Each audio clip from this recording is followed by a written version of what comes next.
Views and opinions expressed in this production are those of the individual and do not necessarily reflect the official policy or position of Shooters Nation or our sponsors. Information provided on this show is not a replacement for legal counsel or professional training. Listener and viewer discretion is advised. This is especially true on live shows.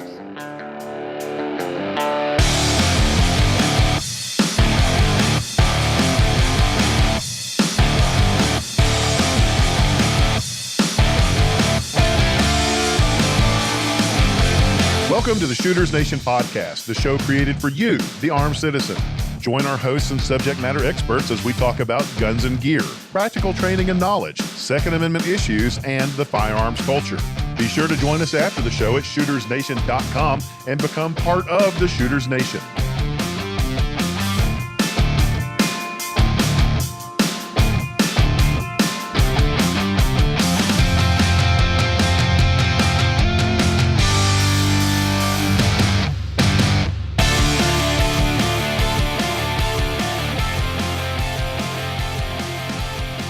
Hey folks, welcome to the Shooters Nation podcast. I'm your host, David Yancey, and in just a few minutes, I'll be joined by my co-host, Mark Lancaster of Squared Away Customs.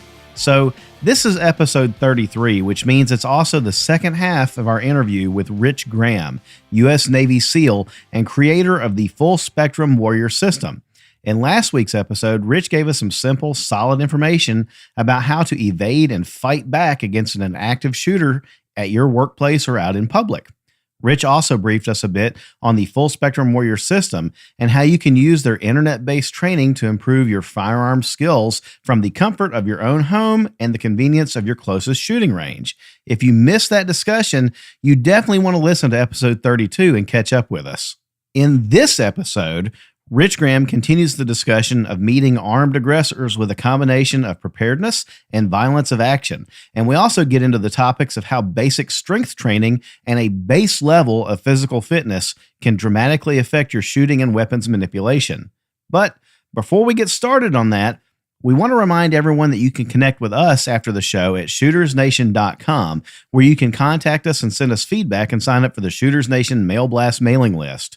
You can also follow us on Instagram as @ShootersNationRadio and on Facebook.com/ShootersNation. Be sure to also sign up for the Shooters Nation community on Facebook, where you can interact with us, other listeners, and some of our guest SMEs. And finally, if you like what you're hearing, you can help support the show and make future episodes possible by becoming a Patreon patron at patreon.com/ShootersNation. And you can help support the show for free by leaving us a positive review on iTunes, Spotify, Google Podcasts, YouTube, etc. So, without further ado, let's rejoin the conversation with Mark Lancaster, myself, and U.S. Navy SEAL Rich Graham of FullSpectrumWarrior.us here on the Shooters Nation podcast.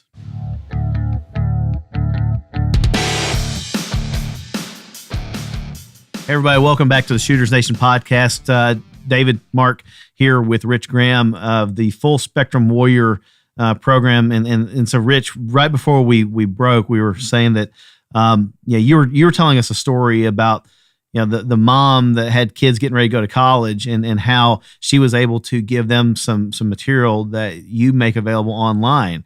I think that's probably a great place to start for the second half of the show. Is why don't you tell us a little bit about that? That sounds like something that our listeners could take advantage of here and today. Yeah, for sure. So our online training, because I can't be everywhere in the country at once, and one of the things that happened was we have clients that we work with, and or clients that we had worked with would then send me emails and be like, "Hey man, what do you think about this?" Or "What can I do about this situation?"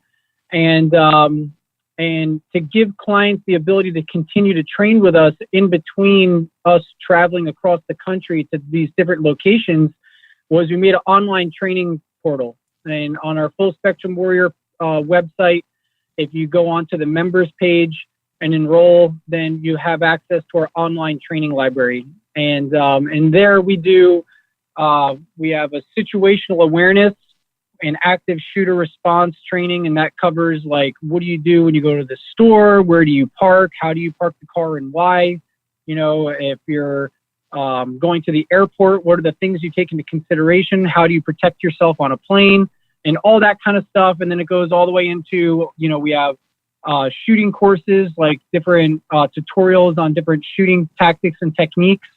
And then we back that up with our full spectrum warrior thought process, so we'll do a lesson on shooting, and then we'll do dry firing drills and live fire shooting drills for when you're at the range or for when you're at the house. And then a lot of new shooters or different shooters, depending on what the topic is, there's certain strengths that we need to support that, so that we have exercises that support that specific topic. And then there's a lot of, counter forces that might lead to, soreness or stiffness from doing that shooting drill, so we counter it with a mobility or a range of motion section, underneath that same topic. And then we have a whole other section for combatives and self-defense, other strength routines. And then we even have a canine training section. And then we have a leadership section. And for people who want to go into the military or to law enforcement, or they want to compete as an athlete or competitive in the workplace, we have some mindset and team leadership training that we're on there. So each week we add a new video tutorial, so you're getting like 4 lessons a month on the site. But again, it's all in different topics, all building on this, full spectrum warrior model. There's countless ways that a person can go on YouTube and kill an entire day watching a guy pull a trigger on a gun at the range. And they kind of think, well, okay, that made me better. And in reality, it probably didn't. It was just entertainment. What you just described, it sounds totally different. So you do an exercise, you do a demonstration, you show them what they need to go learn, and then they go practice it at the range themselves. Yeah. Well, YouTube, a lot of times with YouTube, like when I look at the analytics on our YouTube channel, the attention span on YouTube is maybe 3 minutes on average, for all of YouTube. Right. You know what I mean? Not just, you know what I mean? Yeah. And it's getting shorter and shorter. And there's how-to videos and stuff like that. But I wanted to go way deeper into all this stuff because there's just so much, and there's so much that I wanted to share. And I just felt like, well, the other thing with YouTube is I started getting shadow banned and all that stuff because a lot of the videos are firearms related. Right, so yeah. we're dealing, that's a whole other animal we're dealing with. Right. But then you have Instagram, biggest followings on Instagram. But again, Instagram, you're getting a 1 minute clip. Yeah. So you're getting snapshots of stuff, and you don't actually get the understand the context of what we're doing. And it's just not the right platform for this kind of training. So but yes, the goal here is to go deep into the whole system and to go deep into the topic. So not just face value on this is how you shoot the gun, go deeper into it all the way through the layers of this is how you shoot the gun and why. This is how to recognize if you're doing it wrong. And from this body position, this is the strength. These are the things that need to be strong to complete this. And these are the things typically are going to be sore, or the things where if you lose your strength, this is where the pain, from my background as a personal trainer, when you start getting weak in the muscles in this area, the tension, the stress, or the pain will shift to this area. This is where it's going to show up. And we already know this, right? So now we're going to give you range of motion, stretching drills and stuff like that to support and offset the strain that you're going to get, especially if you're not used to shooting for more than an hour at a time, you know what I mean? Or wearing body armor or any of that kind of stuff. So new movements, new techniques are going to challenge your body. So we're already ahead of that. We're aware of it. So we're going to give you the drills to offset it and the things. And the great thing is, your time at the shooting range might be very minimal, but there's so much that we can do at home with your dry firing. There's so much we can do with our exercises that we can work into our workout routine, or just do at the house, or do at the gym, or do in your martial arts class as just a little short add-on. And you can start building your personal foundation. So that way, when you go to the shooting range, you're laser focused on what you want to accomplish, and you're not having to, spend thousands of dollars on ammunition. You can go there. You've already put the time in on the back end. You know what I mean? And there's a lot of people who go to the shooting range and they feel uncomfortable. They don't want to look stupid. You know what I mean? And stuff like that. So you can build your confidence at home, hone your skills, and then go pressure test it or get the live fire experience at the actual range and save money and be more efficient. freaking amazing, right? Because I think this is the first time I've ever heard of anybody taking almost like a long distance learning or an online, training type approach to personal preparedness, firearms safety, firearms usage, leadership, all that, the full spectrum thing. I'm using, hope you're not going to like charge me for every time I use full spectrum. It's like, trademark of, but anyway, it's like I owe you royalties now. But anyway, you're taking this whole full spectrum approach and you're giving people this delivery over the internet. They can do it at their own pace. They can do it as many times as they want to. It sounds like, right?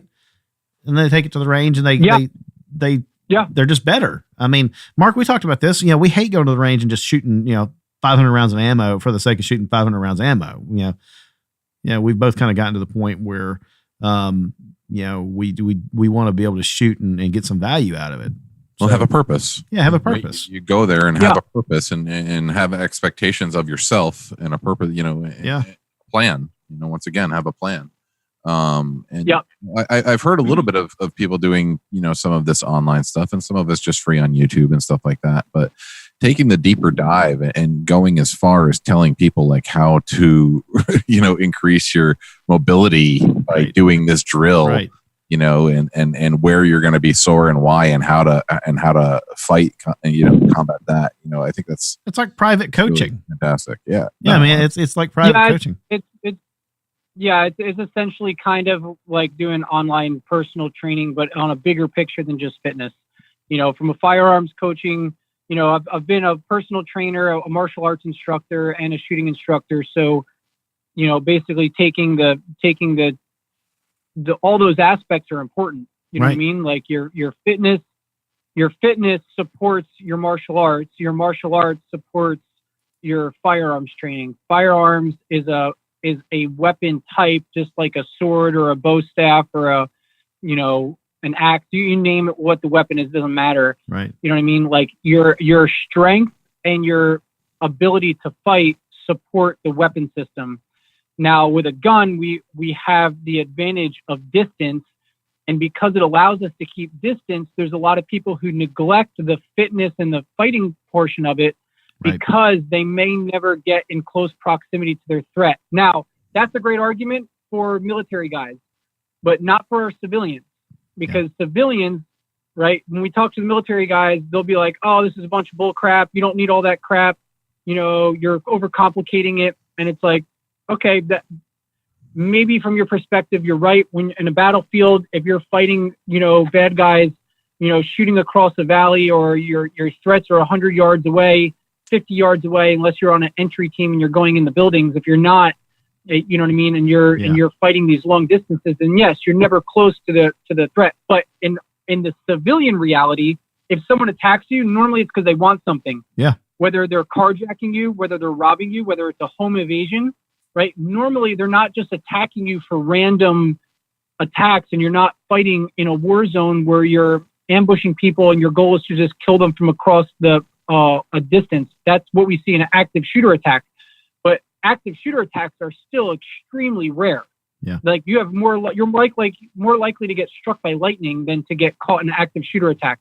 But home invasion, robberies, assault, domestic violence, these are all things that happen on a daily basis all over the country. And these are up close and personal.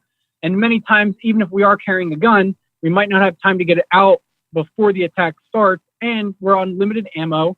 And, we talk about different things from the difference between civilian and military. Well, the military, you're rolling with a whole group of guys who are all trained just like you are.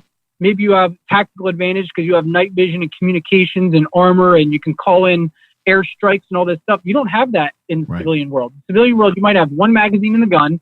Maybe you're ambitious and you carry a second mag, right? But for the most part, you're on your own, and you have very limited resources, and it's very up close and personal, and it's extremely violent. And normally the attacker is picking the time and location, so you're getting caught off guard and by surprise.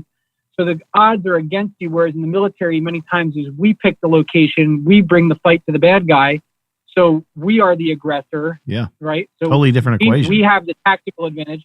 So it's completely different. There's a lot of guys in the military and a lot of guys in law enforcement who are like, hey man, this is how it needs to be done because this is how we do it. And it's like, I understand that we should take the things that we learned from law enforcement and military as guidelines. Yeah. But when we translate that into the civilian world, what you need to know to protect you and your family, it's a completely different battlefield. It's a completely different context. Yeah. So our approach can't be the same. Yeah. Right. I don't teach people like, hey, what'd you learn in the SEAL teams? I'm like, it's irrelevant. Yeah. What I did in the SEAL teams has nothing that I did there, right, is really going to help you, right? If I just translate it like, hey, this is what they taught me in the teams to do. Well, if we're talking about clearing buildings and rooms and all that kind of stuff, I'm doing that with a huge team element, and we have a tactical advantage with equipment and all this stuff. You're in your house by yourself, and maybe you're trying to protect your kids, you know, and the walls aren't made of mud and brick and mortar. They're made of sheetrock. So everything changed. You know what I mean? So there's a lot of things that don't translate, you know, and again, that's why we stress the fact that the gun is a luxury, right? And it provides us distance, right? But we are the foundation, and my ability to fight and then my ability to be fit and strong supports my ability to fight, right? My mindset of being violent when I need to, right, and fully commit to that violence when I need to protect myself or my family, right? These are the things that we need to count on, and these are the things that we can control and we can work on at home, or we can work on at the gym. We can work on a daily basis in between the times that we actually go to the shooting range. Right. Mark, you had some questions, and I think maybe this is a good point to launch into that. So going into that, like the hand-to-hand things, and rather than going to the gun, if you were to pick one of the martial arts out there for somebody to get into to try and help them, you know, fend off an attack or something like that, what would you think the go-to martial art would be? Whether, you know, jiu-jitsu or karate or taekwondo or Muay Thai or, you know, whatever they are. And I know you're into was it Naka? Is that what it is?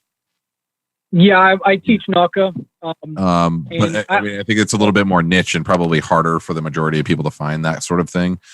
But out of like the other more common ones, what do you think is a good starting point to get going if they're looking to get into this? So, I mean, if my background mainly, I grew up Thai boxing. So Thai boxing was awesome. It allowed me, one of the things Thai boxing got me in better shape than anything else I've ever done. Guys who are training to fight are amazing, amazing athletes. It's such a different way of training. You know, you're doing aerobic and anaerobic. You're doing strength and power, but you also want to be fast and you know, agile. So your cross-training ability to hit all those different aspects of fitness are there when you're training to fight. So any fight system is better than not having a fight system. I grew up on Thai boxing. Thai boxing was awesome for teaching me how to kick, use my knees, use my elbows, my hands, you know, work the clinch work and stay standing. And what was great about it is it makes your body tough. It makes you tough, you know, and it teaches you how to hit hard. Now, at the same time, I'm not like a big Brazilian Jiu-Jitsu practitioner. I don't claim to be one. But that is having the ability, especially for women or smaller guys. And normally, like, Jiu-Jitsu would be awesome for a guy like me because I'm not that big. But for women or people who are smaller, understanding how to move and manipulate and be comfortable and with someone having their hands on you is extremely important. Jiu-Jitsu is awesome for having the ability to control and to get out of being in the weak positions, right? Especially on the ground and stuff like that. But that's not something that we want to do in a street fight, is to go to the ground, because if there's multiple attackers, the last place we want to be is on the ground. Right. And it opens us up to getting attacked by the dude's friends and stuff like that. So we just want to be cautious with that. But it's extremely valuable to be able to defend yourself and get back up to your feet. Or if you're, you know, a woman and someone's trying to, you know, rape you or assault you or something like that, when they try to get on top of you, to be able to then submit them or choke them out or something like that. and they don't even see it coming, and you can do that. But again, that would be more of a one-on-one basis, not a group fight, not a street fight. There's a lot of stuff like Krav Maga, and I've trained in Krav Maga. I've trained in Kapap, which is very similar to Krav Maga. It's also Israeli. I've trained in Sistema, the Russian martial art, and also Nauka. And I know Nauka is kind of niche. It's a newer system, but it's so simple and aggressive. That's what I really like about it. But I mean, if you were just to have a base, I would say if you just went and started doing mixed martial arts, MMA, where you're getting some Thai boxing, you're getting some jiu-jitsu, to lay a foundation to be comfortable on the ground and to learn how to strike hard, and to get an amazing shape. Training in MMA is going to give you a great baseline. And then later on, if you want to transition into more of a combative system, then you've already learned how to strike. You've already learned how to manipulate and move someone's body weight and all that kind of stuff. And now when you come into a fight system, you started adding weapons into it or multiple attackers, you're not being force-fed through a fire hose because you already have a foundation to work from. So any MMA gym would be a great place to start, to build that foundation. But I like the Nauka system for combative, again, because it's very simplistic. It's gross motor movements. It's very easy to learn. You still have to practice it, right? But everything that we do in that is extremely painful for the bad guy. It's a lot of attacking the neurological system. So it doesn't matter how big the person is. When we attack the neurological system, and, your nerves are your nerves, it doesn't really matter. So, but it's very effective and very straight to the point. Currently, I'm the only coach in the United States, so that would be hard to get access to. It's a Serbian-based system. The founders of the system actually live in Germany, but yeah, it's a good system. But for starters, I would just go to an MMA gym, Thai boxing, jiu-jitsu. That would be a great place to start. Okay. What do you think a priority is? Do you think more of, cardio, or do you think strength is a priority to be defensive with yourself? If you had to pick one as a priority over the other? Well, the idea behind cardio is to be able to sustain an elevated heart rate for an extended period of time over 30 minutes. That's cardio. So most fights last less than 90 seconds in a street. When we're not wearing boxing gloves and there's weapons involved, or if you get hit and you fall and you hit your head on the concrete, or someone slams you on the ground, like what we see in the MMA octagon ring isn't translate. If you watch all those videos on YouTube and all that stuff, the fights are way quicker, and there's way more variables in there. You know what I mean? So for that, from a street fighting standpoint, it would be quick bursts of energy and very strong. But strong doesn't necessarily translate into how much weight we can lift, right? It's how much force we can generate. So moving isolated movements are different than using your body to generate a full force, or we call it like a chain movement. You know what I mean? Driving from my foot, turning my hips and my shoulder all the way out through my hand in a punch. You know what I mean? I'm driving power from the floor all the way out through and it's exiting through my hand, right? Versus me doing a bench press, where a bench press is I'm just relying on my arm in a static movement, right? If I try to implement a static movement in a fight, it doesn't really have nearly as much power, which is one of the reasons why I do so much training with the kettlebells and do a lot of that explosive movements and do a lot of single hand lifts and all that kind of stuff when you see our kettlebell training. Because even though I'm only 165 pounds, I can generate way more force than most people who are 165 pounds. You know what I mean? I'm not saying that like I'm freaking awesome or anything like that, but there's a difference between so when we say strength and power, right? I'm looking at power from a standpoint of generating force versus isolated movement of the power of a single lift, if that makes sense. Mm-hmm. Yeah. So I would say being able to do fast explosive movement work at high heart rate, anaerobic, fast movements, generate lots of force. And then also we can still work in that cardio, but for a street fight, we're not training to go 5 rounds or 3 rounds at 5 minutes apiece. We're talking about, 1 to 3 minutes. Mm-hmm. And if you're in a street fight for 3 minutes, normally people are going to be showing up and breaking the fight up, or police are stepping in or something like that. Like most street fights don't last 3 minutes, let alone 5, Rich, which we would be training for if we were in the ring. Rich, let me ask you a question, because you mentioned, people smaller stature. One of the questions that my wife had, knowing that I was coming in to do the interview with you this evening, was what's your thought on the difference of training, either techniques or tactics or both, for males versus females? And I kind of looked at her like, okay, what are you getting at? And she clarified. She said, well, her words were, females are generally naturally not as strong as males, but they may have to take on a male aggressor, right? So putting the female athlete aside, who's probably stronger than I am, and we're just talking about, the mom at the playground, and the guy comes across the playground and tries to grab her kid. Now she's got to fight this dude off. With that kind of thinking in mind, she's going up against a person of superior size and strength. How do you deal with that? How do you begin to unravel that and prepare her to protect herself and her kids?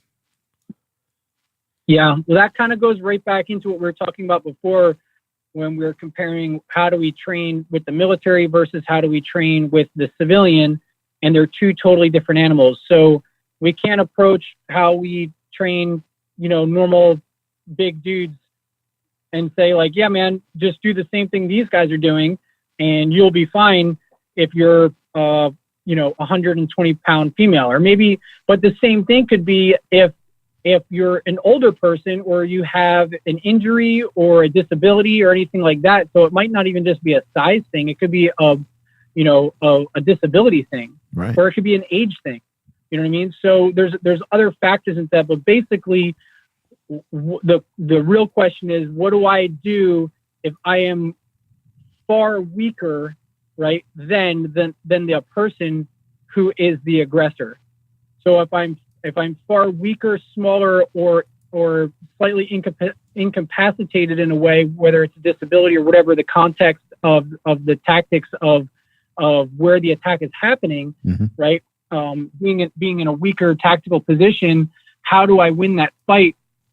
And there's a lot of different variables that we could discuss on that. But the main thing is improvise. The thing that a firearm does here, like we were talking about, is it provides distance. So if someone is physically stronger, the gun allows your wife to maintain distance so she doesn't have to go hands-on. But if she does go hands-on, right, that's what we were talking about. If a woman has the background in jiu-jitsu or something like that, right, they might be able to, if the person gets them on the ground, they might be able to escape and get away, or they might be able to put them in a hold or something like that to minimize damage. But if that bigger, badder bad guy starts punching, most women's jaw structure and facial features and things like that, and the muscles around their neck and whatnot, aren't as developed as men's are. So they run the risk of that they can't take punches like men can. You know what I mean? Right. And most men in the street fight can't take a punch, let alone a woman. So different things that women can do. I know, like you hear people back when they were doing the gun control debate, and they were saying like, yeah, you just get a rape whistle. Like, a rape whistle doesn't solve the problem. But at the same context, raising your voice, creating a scene before the attacker starts, like the attack, like, then you just have to be prepared, because sometimes drawing attention can make them get more aggressive to try to shut you up. But at the same time, more statistically, if you raise your voice and you start creating a scene, then people who are going to do something that's a crime might try to shy away because they don't want the spotlight on them. Yeah, they don't want to be you know caught. what I mean? Because they already know they're guilty. They know they're up to no good, and they don't want to get caught. Yeah. Right. Yeah. So, keeping distance, keeping space, raising your voice, creating a scene to draw attention. So it's not just you. So there's other people visible. Right. But also being being aware or starting to work some of these different ways that we can start using improvised weapons. So your wife, if she were to punch the dude in the face, might not do much. But if she had a small improvised weapon, maybe it wasn't even a gun, but she hits them, even if she has a flashlight, and let's say it's a metal flashlight versus a plastic flashlight. Right. And she does like what we would call, typically like a hammer fist, and NACA we call it a hack strike. But if you were to do like a hammer fist strike and hit with the metal edge of that flashlight on the dude's jawline, right, or on his face or his teeth or something like that, right, where her small hand might not do much damage at all. Now you've upgraded your strike, you've upgraded your hands, and now you can do much more damaging blows. But again, the violence of action in this is critical, because if she just whacks him one time, right, and then sits back to see if it worked or not, and it didn't knock him out, and now he's just pissed, like, she might get it way worse. Right. So if she's gonna, like we were talking about before, if you're gonna go. If you're not, then don't. You know what I mean? So if I'm gonna go, commit and just go. Like, she just got to have that complete violence of action. Find a way to upgrade her strikes using improvised weapons. Make a lot of noise and ruckus, so that way it draws more attention. If she can break space and create distance, that's going to be her best option, and that's where utilizing a firearm would really be her advantage. But yeah, there are fight techniques and things that she can do. The best thing you can do if you're smaller is to upgrade your strike and fight dirty and have a weapon, hands down.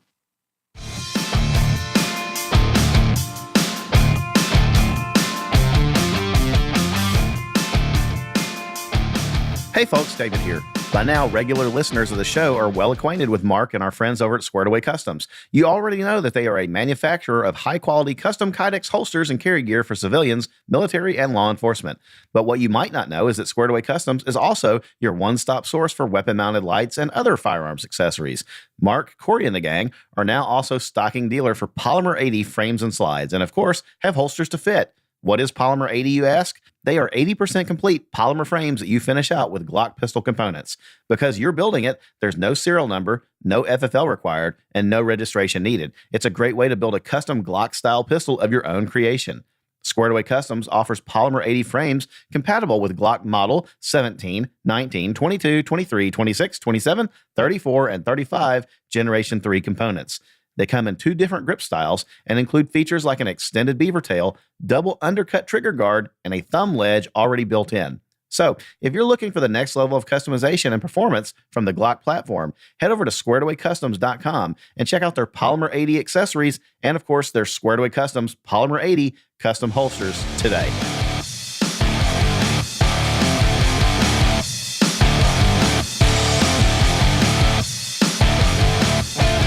But yeah, there are fight techniques and things that she can do. The best thing you can do if you're smaller is to upgrade your strike and fight dirty and have a weapon, hands down. Very cool. Yeah. All right. I did my part, Mark. I got the question that'll let me stay in the house. So I know you had more questions. Yeah, I got another one. I mean, what place do you think a defensive knife has in a civilian hands?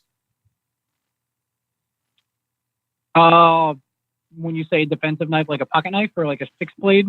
Like a blade that guys would carry to say, if S hits the fan, I've got this, you know what I mean? But then when I've done some deep dives into some knife fighting, not doing the training or not actually sparring, but like when you learn about it, read about it and everything, it just seems really, really nasty and almost super, super dangerous if you're not 100% properly trained. And it's much more physical than a gun, and it's super scary for me. And just thinking about the stuff, and like I kind of knives are extremely. It's way harder to fight someone. Like if someone had a gun pointed to your head and they were trying to rob you, and if someone had a knife to my neck and they were robbing me, and someone had a gun pointed at my head, like close enough that the gun was like at the distance where it was touching my head, I would rather you have a gun pointed at my head than a knife at my neck. Right? The knife is way harder to defend against. The gun is limited on its capacity. It can malfunction. as long as I'm not in front of it, it can't harm me, right? And if the person has it against my head, then they've lost their distance. They've lost their tactical advantage of having the gun in the first place. But the knife has multiple edges. There's so many different ways that you can twist it and turn it to cut. And seeing big cuts and stuff like that mentally, it's very, very intimidating. It's sometimes more intimidating than the firearm is. So we know it. It's in our DNA that the knife and the sword is something that's been utilized as a weapon throughout history. So like we recognize that as a threat. It's ingrained in us. But it's extremely hard to defend against it. And to draw a knife in a situation, again, if you pull a knife in a situation, it's a life or death situation. If you pull a knife out because someone, punched you and you weren't in fear for your life, and, you overcompensate and pull a knife out and stab some dude because he catcalled you and you guys went push and shove and he sucker punched you or his friend sucker punched you, and you pull a knife out and stab someone, like, depending on what state you live in, there's a good chance you're going to jail, so, it's just it's something you got to be careful with. But this is why at some point I said having Thai boxing and doing jiu-jitsu is a great to give yourself a foundation. But as you start to transition over to fight systems, right, there's certain ways we do strikes for martial arts, right? The current day martial arts, because current day martial arts are a sport, right? We're not taking into context that there might be multiple attackers. We're not taking into context of, or we're not taking into account that we might have weapons in our hands and things like that. So the fight style has to change a little bit. You know what I mean? That's why before we were talking about a hammer fist strike, we call it a hack, because our hack makes a circle motion. If I have a knife in reverse grip, my hand does a circle motion, not like a hammer fist. Your arm extends all the way out from the elbow. Does that make sense? Yeah. So like you full see extension. The guys in MMA, it's a full extension, and your arm is basically locked out at the end, and you're wailing with the bottom of your hand, right? A hammer fist. Our hack strike, instead of extending the arm all the way out, it extends out just past 90 degrees, and then it makes a circle back, right? So that way, if I'm holding a knife, I don't miss the guy that I'm trying to hammer fist or trying to stab, miss them and stab myself in the leg. It's almost like you're chipping away at them, right? Yeah. It's that's what I tell people. It's like you're hitting with an ice pick. Yeah. So it's like shink, shink, shink, like chipping with an ice pick. Yeah. Right. But now it's a small tweak, but that's a tweak that we make so that we don't stab ourselves with our own knife. Yeah. Yeah. You know what I mean? But in the context of MMA, we do a hammer fist because I can do that full commitment, full extension to try to make my hand hit as hard as possible. But if I have a knife in my hand, it's not about how hard I hit. I don't have to strike you hard to stab you. Like if I have a sharp knife, I just give you a little tiny tap, and it's going to go right through your clothing and through your skin. I don't have to hit you as hard as I can to have deep penetration with a knife. Yeah. So you get what I'm saying? So my movements can be short and sharp versus big and exaggerated. Right? Well, there's a lot to think about there. And that's why we start to transition. That's what I was saying. So doing some MMA gives you a great foundation for fighting principles. And now, instead of trying to teach you when you have no background whatsoever, now we just go, hey man, remember you're doing a hammer fist? This is how we're going to transition the hammer fist and now make it the hack strike. So that way, if we do have a gun, if we do have a knife, if we have your flashlight, this is how we implement it. And it doesn't matter what's in our hands. As we upgrade that strike, we can still be very, very effective with it. And when it translates, it reduces the chance of us injuring ourselves with our own weapon system. Mm-hmm. Yeah. There's a lot to think about there on both sides of the aisle, right? Whether you're the guy with the knife or you're the guy defending against the knife. Yeah, there's just a lot to unpack there. And I think that could be a whole show on its own. I hadn't really thought about it until you asked that question, Mark, but and then of course, Rich, as you started describing it, it's just, man, that gets complex real quick. Well, one of the other things too is we do a lot of the clinch work, and a lot of grappling or wrestlers or guys who do jiu-jitsu, like a lot of their clinch work and their holds are bringing their hands together and they're meeting their hands, and whether they're locking their fingers or doing the palm grasp, or however but usually the hold, the connection of the grip is hand to hand. Yeah. Now, if that's how I'm always training, and then I go and I have a knife in my hand and the guy gets on the inside of my arm, and then I go to try to throw him, my natural reaction is to bring my hands together. And what you see is you're stabbing yourself in your own hand as you go to grab your hands together, or you go to do your hold and you open your hands up to bring your hands together, and then you drop your knife. Oh, wow. Yeah. Right. Yeah. So where you have your weapon hand and then you have a hook hand. So you have a fist hand, and then your other hand doesn't grab your hand. It hooks your forearm or your wrist. Oh. So that way, if I'm holding my flashlight or my gun and I need to wrestle, my other hand's reaching for my wrist, not for the hand. That way I don't lose my gun. I don't lose my flashlight. I don't stab myself with my own knife. Right. So there's certain things that we can implement into our training systems, down the road, where we implement and we start taking into consideration. I plan on having weapons in my hands, regardless if I pick up a rock or if I'm using my flashlight or my keys or whatever.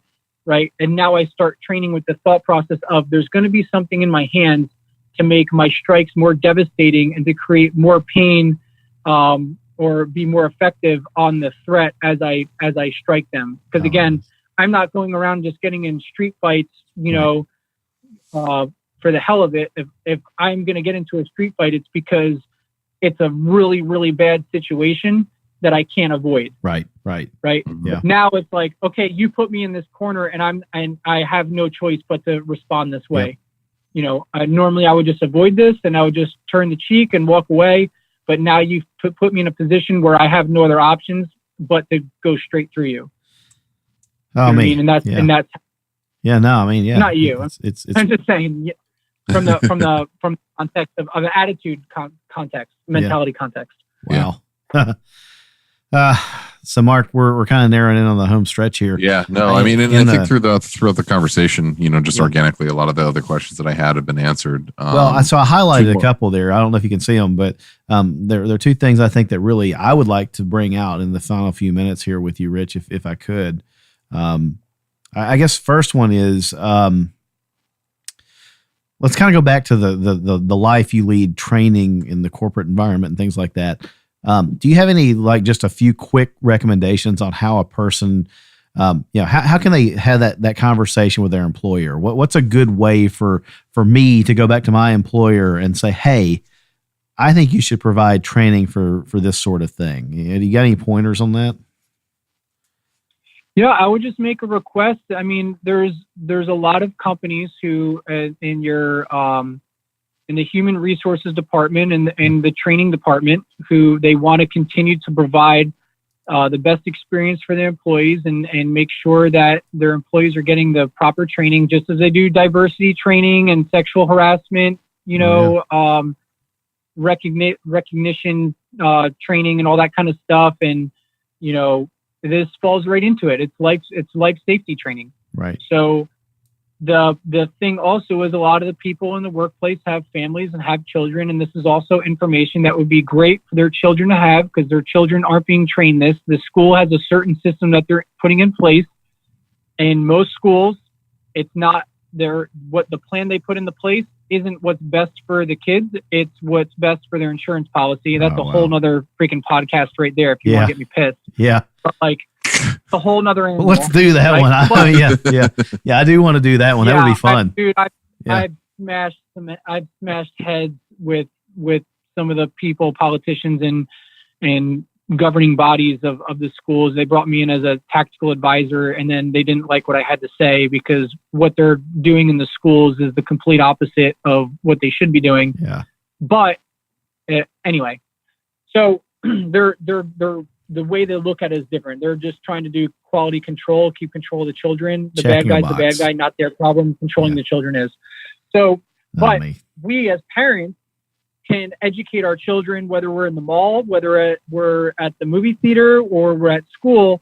You can educate your children. This is what you need to do. Right. This is how you want to think.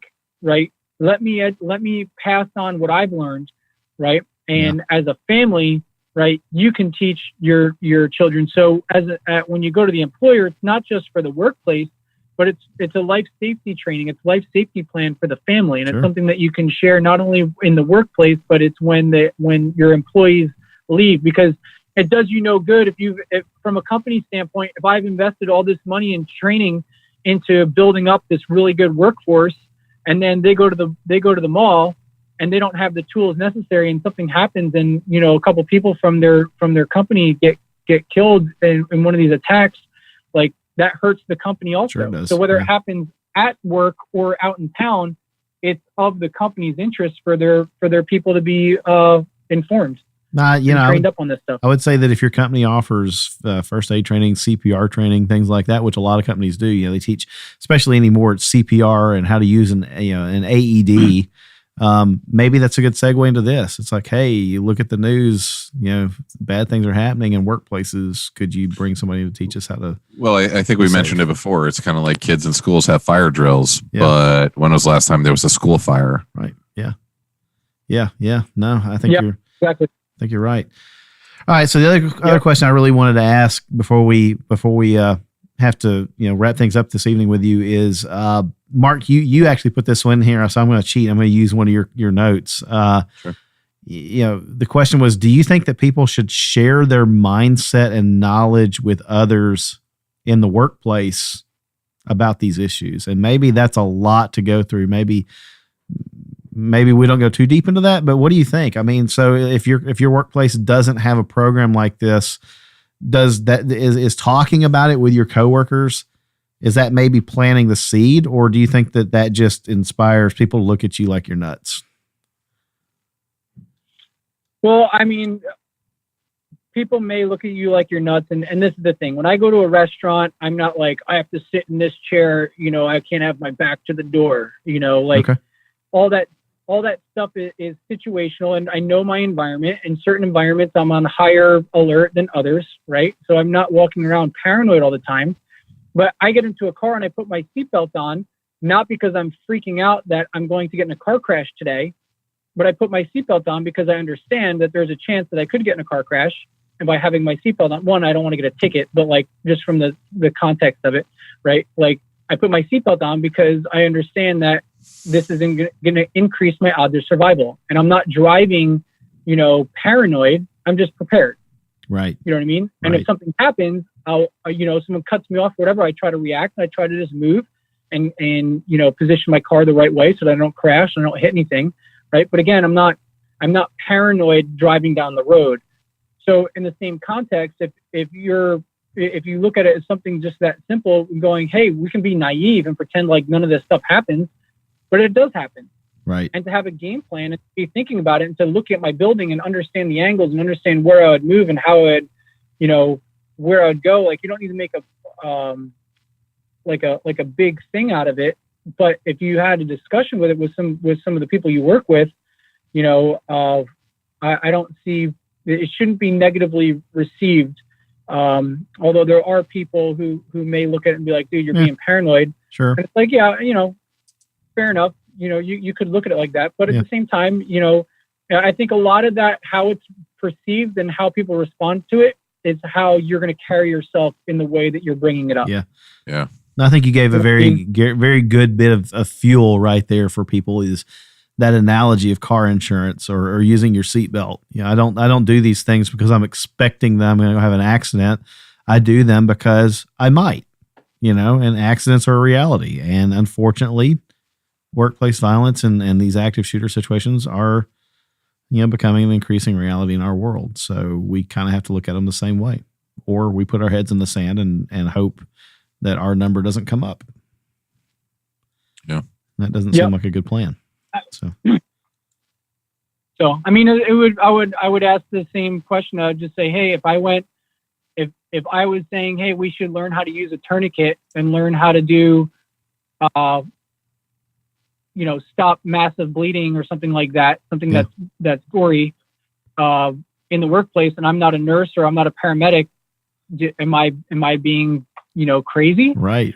Or am I being prepared? Because I might get, if someone could get shot, or I could get in a car crash. Right. You know what I mean? More people die in car crashes than almost anything else. So the reality is you might do some of this training, but the same concept of understanding that slime principle, that could be just as applicable if you went through those steps. If there was a car crash and you're standing on the side of the road and you have threats being other cars still driving by, the car that may be going to blow up, there's people who are injured, and I could go through similar steps, right? Yeah. And try to dictate control and get control of the situation. So it's just being able to think and problem solve, and it gives you an order to do it in, right? And when you start to do that, then you start to see it parlays into other things, and it's just the knowledge. And the main thing is doing good decision making under stress. You know what I mean? Yeah. And some people will say you're being crazy about it, but again, how you bring it up and how you approach it and how you communicate it in your workplace is going to be one of the big deciding factors on how people respond to what you're bringing to their attention. And here we are, full circle, right back. And that could totally vary, depending on the type of the people that you work with. Yeah. Right. So it's you're going to be unique in everybody's case. Yeah. But thinking it out and having a plan is probably like many things, is the best way to approach that kind of thing and really understand the way your coworkers are thinking before you mention it. Right. But I love the fact that you've brought it back to the slime principle that you teach in your full spectrum warrior program. And it's applicable to so many other things. It's not just active shooter. You can take the principles of that and man, that could help you in the worst part of your day, no matter what it is, whether it's a car accident or a natural disaster or what have you. So, that's fantastic. I got two quick shotgun questions Okay. For Rich. One was a listener question because I told them we were going to be on with you tonight. What is your EDC?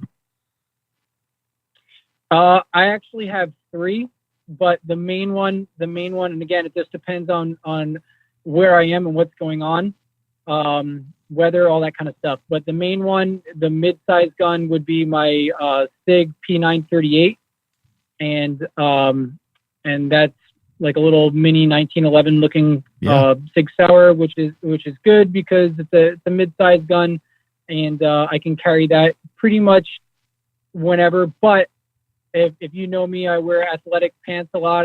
And I live in Florida, so sometimes wearing board shorts, or I'm wearing my ninja sweatpants or whatever, and have an elastic waistband. So with that, I use my an LCP, a Ruger LCP, and then I got the Kel-Tec, has like a little knife clip attachment that you can screw onto the side of it. So that one doesn't carry a holster; it just clips onto my pants, and that one's super low profile. It's awesome, but I mean, that one's totally like an oh crap gun. I mean, I can shoot that thing out to 25 yards, but it's such a small gun. It's basically, it's if I'm pulling that thing out, things are really bad. And then, depending on the environment, the gun that I would like to carry would be my SIG P226. But obviously, being in a hot environment and being as skinny as I am, it's very hard to conceal that gun. So that's more if it's a cold weather, or if I'm in a really high risk environment and I don't have a warm and fuzzy where we're going, then I'll carry that and just wear a baggier shirt or the clothing appropriate. But that one I carry concealed probably the least, although it's the one that I would want to carry the most. But it's just a practicality thing. And if you haven't seen Rich's Instagram, make sure to check it out, and you'll get to see about 37 colors of camo green on a SIG 226. That's legit as battle worn as anything as I've ever seen before. Yeah. It's pretty awesome. Dude, that thing, I got that gun in like 2002. I stopped counting at like 20,000 rounds. I don't even know how many rounds I've got to that. I just a few months ago, the guide spring finally gave out and literally like disintegrated into pieces. Like, oh wow, the gun stopped working and I opened it up and it was just in pieces. But dude, that was the first thing I changed out in that gun since 2002. And this was in 2018. That thing is a freaking champ. And I beat the hell out of that gun. Like, I almost feel bad for that thing, but it just keeps going. People are like, dude, you need to get a new gun already. I'm like, it keeps going. I can't believe this thing still works. Right. With all the stupid stuff we put this thing through, like 2002. But That's Yeah, awesome. but I actually just got a new SIG 226 because I got it sponsored by Steiner, and they sent me this really cool flashlight and laser combo, and it attaches to a rail system. But my gun's so damn old, they didn't have Picatinny rail mounts on pistols yet. It wasn't even invented really, like it was just coming out. So like I couldn't even mount it on my gun, so I had to get a new SIG to be able to put this flashlight on it. But it was a good excuse to get a SIG. But yeah, I mean that thing's been a champ. All right, and last one for me. Reading recommendations for the audience. Oh man, there's so many. So I know you've been talking about leadership. Yeah. And you had you kept coming back and touching on that. There's an author named John Maxwell. Yeah. And John Maxwell is a great leadership author, and he has a book out that I read a while back called 360 Degree Leader. And this is a great book on leadership. And it talks about how you can lead from whatever position in an organization, or if you're in a military unit or anything like that, whatever position you're in, you can lead from. And it talks about how the evolution of your leadership will change as your position continues to change. But just because you're at the bottom doesn't mean that you can't lead. And just because you're at the top doesn't mean that you should be a dictator and stop being a leader versus a dictator. You know what I mean? And understanding your role as you go through all these different phases of growth. So that's a great book. If people want to check that one out, I definitely recommend it. Very cool. I'll add that to my list. I'm familiar with Maxwell, but I'm 99% sure I haven't seen that book. So I'm going after it. That's awesome. Yeah, it's a big one. Yeah. It's a big one, but it's worth it. Yeah, I love it. All right. Well, Rich, thank you. I've had a great time with you this evening. I hope you enjoyed it. Really want to know how people can connect with you after the show. So why don't we give folks that? Sounds like there's a multitude of things, Instagram, your website, etc. So give us the rundown on how folks connect with you and learn more about the Full Spectrum Warrior program after the show. Yeah, for sure. So if you want to go to our website, it's fullspectrumwarrior.us, right? Like the country, US. Yeah.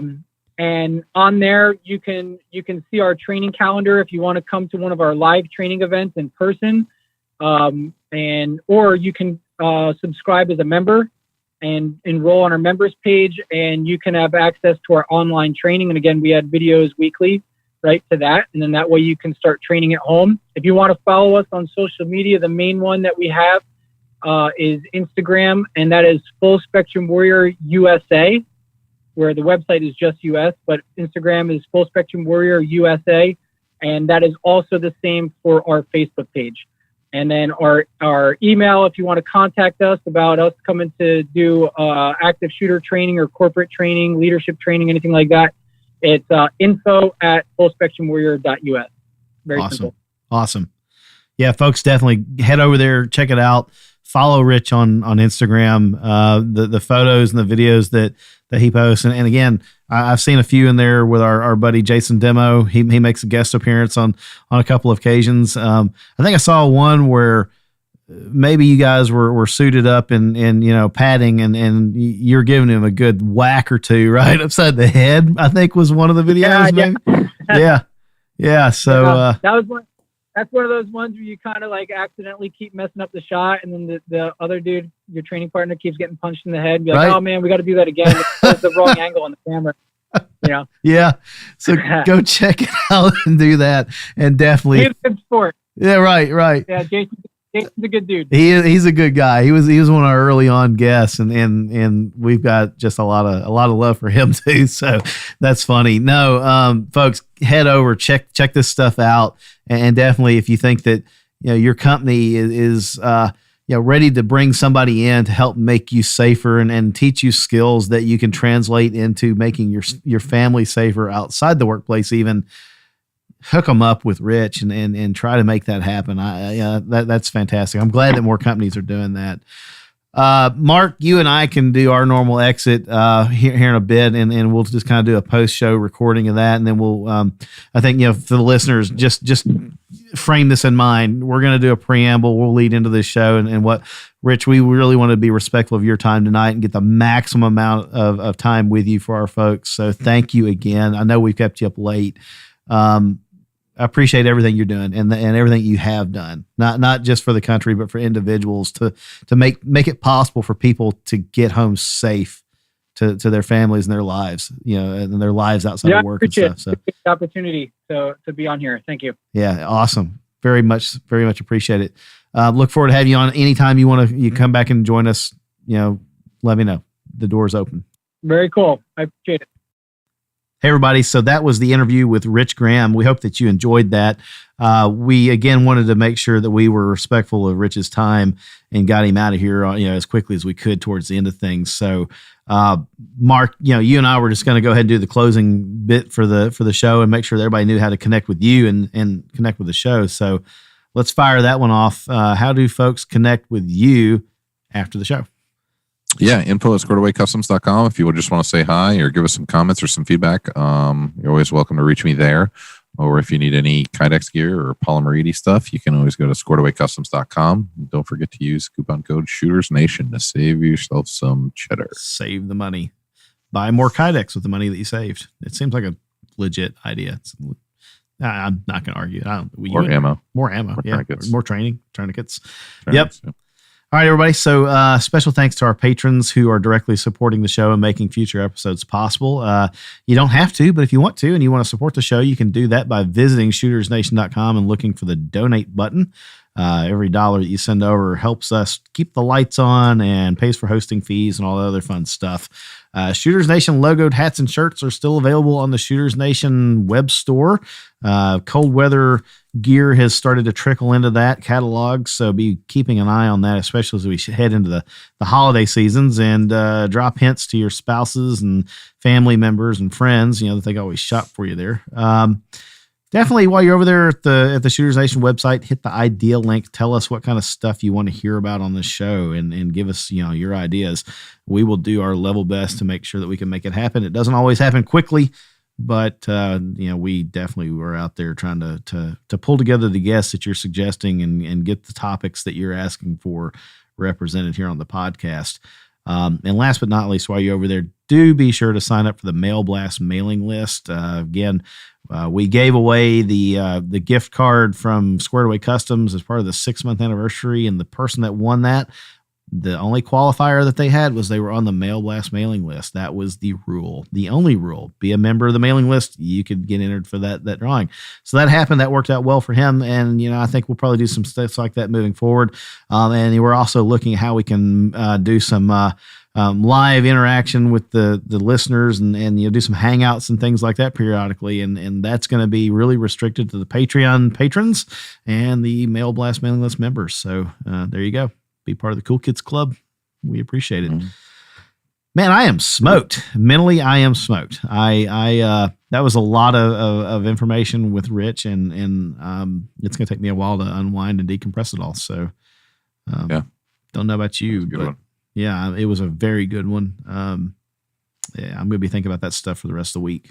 So especially at the office, it'd be a good conversation to start having with the folks that I work with, and I hope that inspires our listeners to do the same thing. Yeah, I mean, I think the biggest takeaway, and I know this, but every time we hit on these things and they just hit home. Like the biggest thing is even if you don't have this sort of training in your workplace, even if your company won't spring for the training, even if they won't get any of that involved, just have a lunchtime meeting with your coworkers and have a freaking plan as to okay.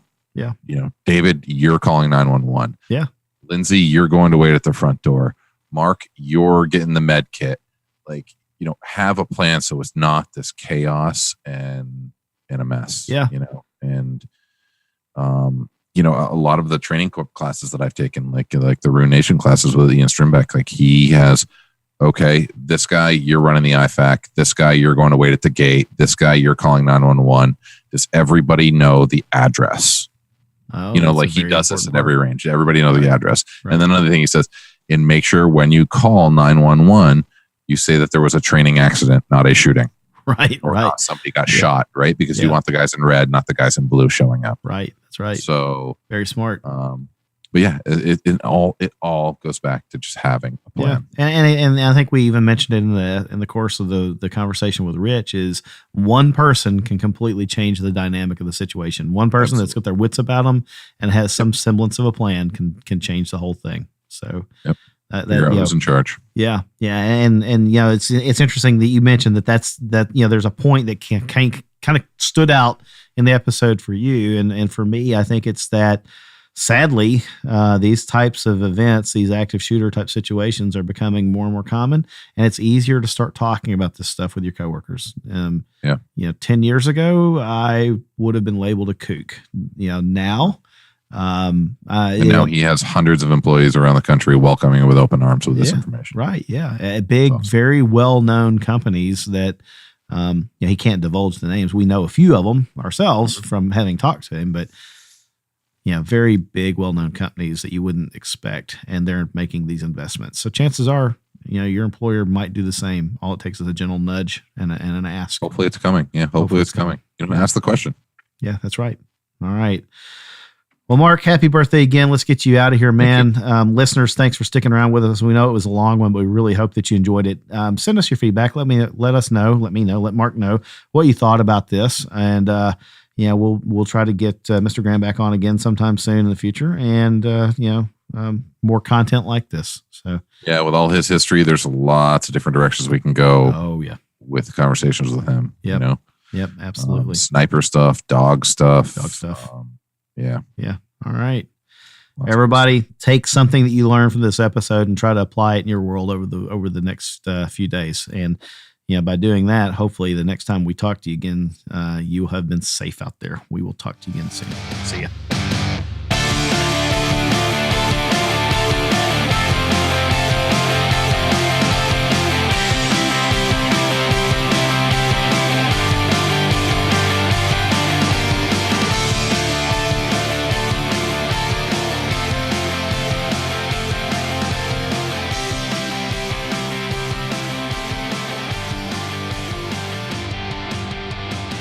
The preceding segment was a production of the Shooters Nation podcast.